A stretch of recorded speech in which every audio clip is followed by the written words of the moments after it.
આજે હું તમને મલાઈમાંથી માખણ બનાવવાની રીત સમજાવીશ અને માખણ બન્યા પછી જે ઘી બનાવવું એની પ્રોસેસ કઈ રીતે કરવાની તે હું તમને બધું સમજાવીશ. તો જોઈએ આપણે આગળ. આ એક વાસણમાં મલાઈ ભેગી કરેલી છે મેં, બધી 15 દિવસની છે લગભગ.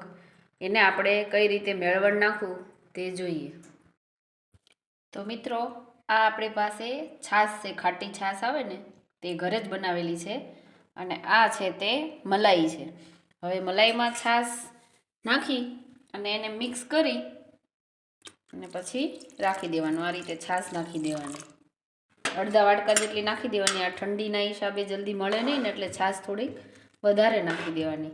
પછી આવી રીતે થોડું થોડું હલાવી અને પછી એને ઢાંકી અને લગભગ 24 કલાક માટે મૂકી દેવાનું. અત્યારે મૂકું છું તો કાલે બપોર સુધીમાં મારું માખણ થઈ જશે, આ મલાઈ મળી જશે.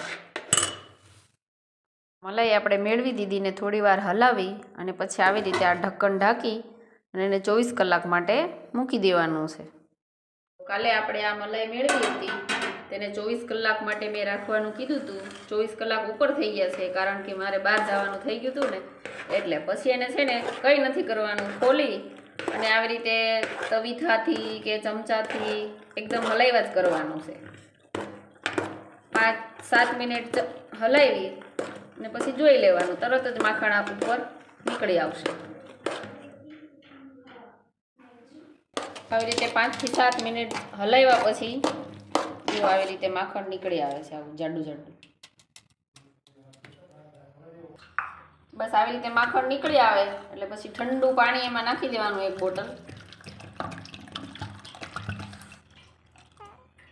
અને થોડા બરફના ટુકડા નાખી દેવાના. બરફ ન હોય તો ઠંડુ પાણી જ ચાલે ખાલી, પણ બરફ હોય તો બરફ નાખી દેવાના.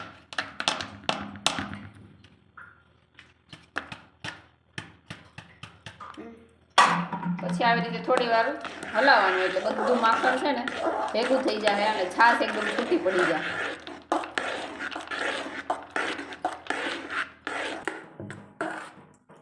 બસ આવી રીતે થોડું પાણી વધારે નાખી ને આમાં આપણે બરફ નાખ્યો હોય ને એટલે આ બધું માખણ એકદમ ભેગું થઈ જાય, છાશ બધી છૂટી પડી જાય. પછી આ છાશ એકદમ પાણી જેવી પાણી નીકળવા મળે ને ત્યાં સુધી આ માખણને ધોવાનું છે આપણે. બસ આવી રીતે હાથ રાખી અને પછી બધી છાશને કાઢી નાખવાની છે.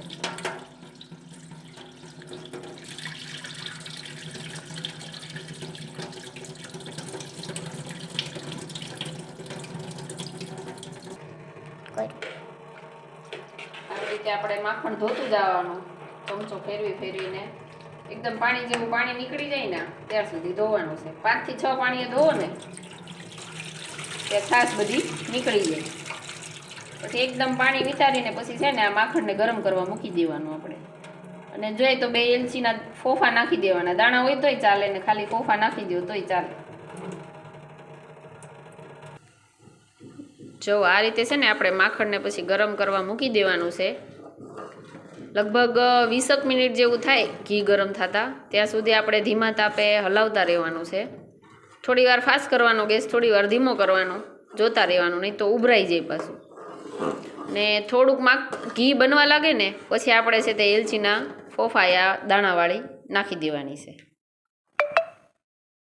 જો આ રીતે બધું મિક્સ થઈ જાય ને માખણ, પછી છે તે આવી રીતે એલચી 2 દાણાવાળી હોય તો દાણાવાળી ને ફોફા હોય તો ફોફા, કોઈ બી ચાલે. એલચી નાખવાનું કારણ એ જ છે કે તમારું ઘી છે ને એકદમ સુગંધવાળું બને, મસ્ત સુગંધ આવે. એમાં આ છાશની જે ગંધ આવે ને એ નહીં આવે આપણાને, પછી એટલા માટે એલચી નાખવાની. તમને ગમે તો નાખવાની, એકવાર જોઈ જોવાનું, પછી ન પસંદ હોય તો નહીં નાખવાની બીજી વાર. તો એમ જ ઘી બનાવવાનું. 12 મિનિટ જેવું થઈ ગયું છે આપણા ઘીને બનતા. હજી લગભગ 7-8 મિનિટ જેવું લાગશે. આવા ફીણા થવા મળે ને પછી ઘી બનતા વાર ન લાગે, ફટાફટ બની જાય. આવી રીતે થોડી થોડી વારે હલાવતા રહેવાનું છે, નહીં તો ઉભરાઈ જાય.